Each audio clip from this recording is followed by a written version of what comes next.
नमस्कार शेतकरी मित्रांनो.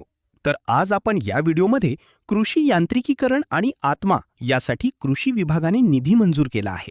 तरी त्याबद्दल आपण थोडक्यात माहिती जाणून घेऊया. तर हा व्हिडिओ शेवटपर्यंत बघा.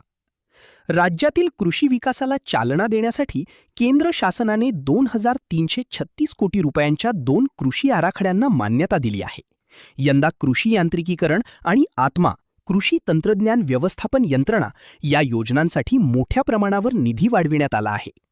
कृषी आयुक्तालयाकडून मिळालेल्या माहितीनुसार राष्ट्रीय कृषी विकास योजनेसाठी 1283 कोटी रुपये तर कृषी उन्नती योजनेसाठी 1063 कोटी रुपयांचा आराखडा मंजूर झाला आहे. एकूण निधी मागील वर्षाइतकाच असला तरी यांत्रिकीकरणासाठीचा निधी 180 कोटींवरून 500 कोटींवर नेण्यात आला आहे.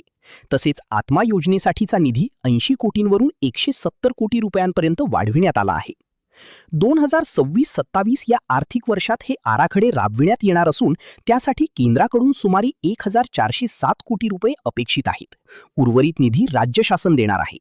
त्यात भात उत्पादन वाढीसाठी महाअन्नपूर्णा प्रकल्प 26.38 कोटी रुपये, गोंदिया जिल्ह्यात मका क्षेत्र विस्तार प्रकल्प 11.24 कोटी रुपये, अकोला येथे महाबीज बळकटीकरण प्रकल्प 12 कोटी रुपये आणि जालना सीड पार्क येथे सामूहिक सुविधा केंद्र 27.46 कोटी रुपये यांचा समावेश आहे.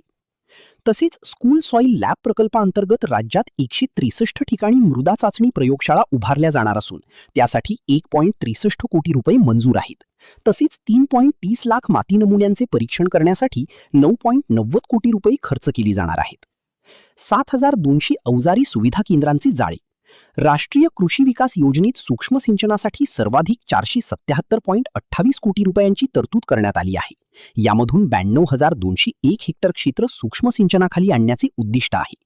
यांत्रिकीकरणासाठी मंजूर 500 कोटी रुपयांतून राज्यभरात 7,200 ठिकाणी tractor custom hiring centre, tractor चलित अवजारी सुविधा केंद्र उभारण्याचा निर्णय घेण्यात आला आहे.